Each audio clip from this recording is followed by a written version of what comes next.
Hey guys, so this week I've been playing Saints Row the Third, which I've been really anticipating for a while. It's out on the Xbox, the PlayStation, the PC, or on Live as I've been playing it. Yeah, that's right, I've been using On Live to play it on my PC. So a little bit of this review will be my critique of On Live and what I think about it. But mostly, Saints Row the Third. I love the second one. You can actually find a link to my review of it, maybe right there, and watch that maybe before this or whatever, or not. But anyway, Saints Row the Third, is it any good? Is it too much? Does it go too over the top? Is it just too crazy, or is it just the right amount of crazy? Well, here's my opinion of Saints Row the Third.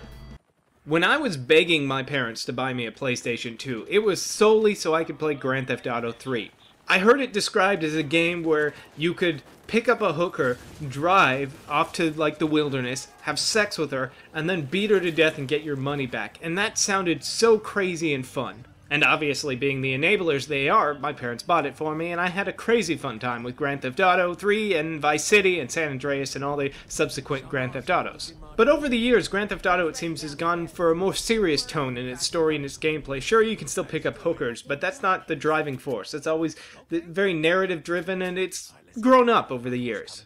I really don't have any problem with the more mature tone that the Grand Theft Auto series has taken. As I've grown up, it seems to speak to me on a different level, but I really missed the just crazy fun of Grand Theft Auto 3. And I don't seem to be the only one, because Saints Row stepped in to try and fill that void.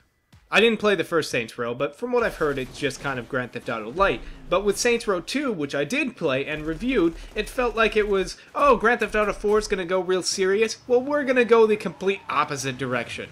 Saints Row 2 was just, it was crazy, your character was unabashedly a psychopath, and you had to kind of deal with like, oh god, this guy is actually a bad guy. I'm playing the bad guy. I'm not just kind of like well, he's got a heart of gold. No, this guy has a heart of black coal. And I absolutely loved every minute of it. So I was really looking forward to Saints Row 3, because they were going to take everything that I liked about it and just go completely over the top.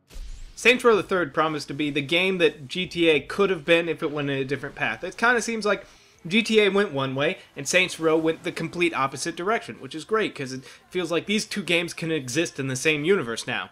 But enough about Grand Theft Auto, we're talking Saints Row 3. The story of the game is pretty easy to follow. Basically, after the events of Saints Row 2, the Saints are so big and huge that they're celebrities, that they even have to go so far as to rob banks in masks so people don't stop them and ask for autographs. And then some big old multinational syndicate of people said, join us and stuff, and the Saints are like, blow off. So now the Saints are in the city of Steelport, and they have to basically fight these guys that want to destroy them or take them over and, take over this new city. One of my least favorite parts of most video game sequels is they always have to set you back to zero. And this game does this. It's like, now you're in this new city, so you don't own any territory and have any money. But Saints Row the Third wastes no time giving you all kinds of awesome stuff.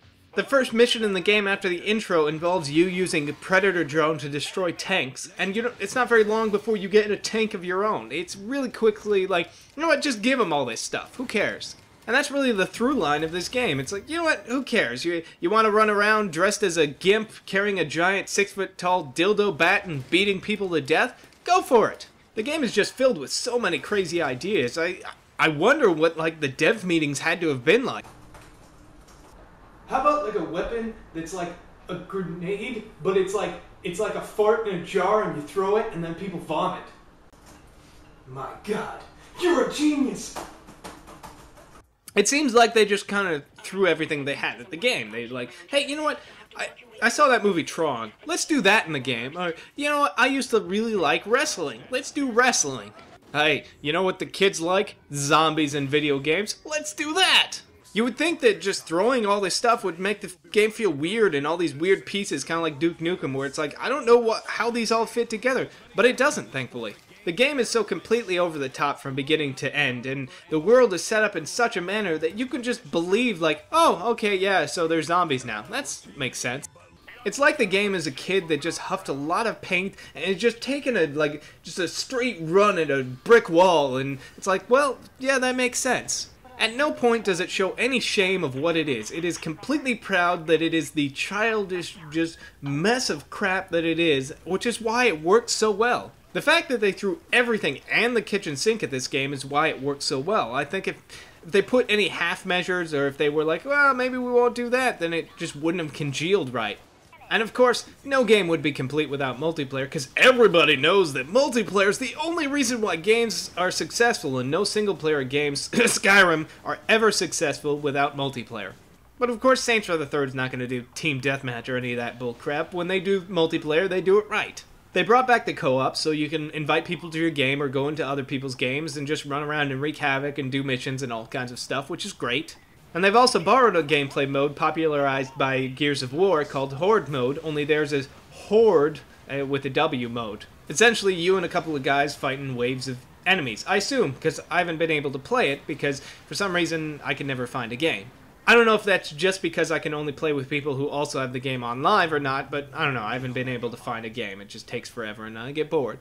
Apart from that, though, I actually do like the on-live service. I think if you ever have a chance to try it, because I don't understand how it works. It's like magic. It shouldn't work, but it does. But anyways, Saints Row the Third, a game where you go into Tron World and become a blow-up doll that fires a Mega Man gun. It's...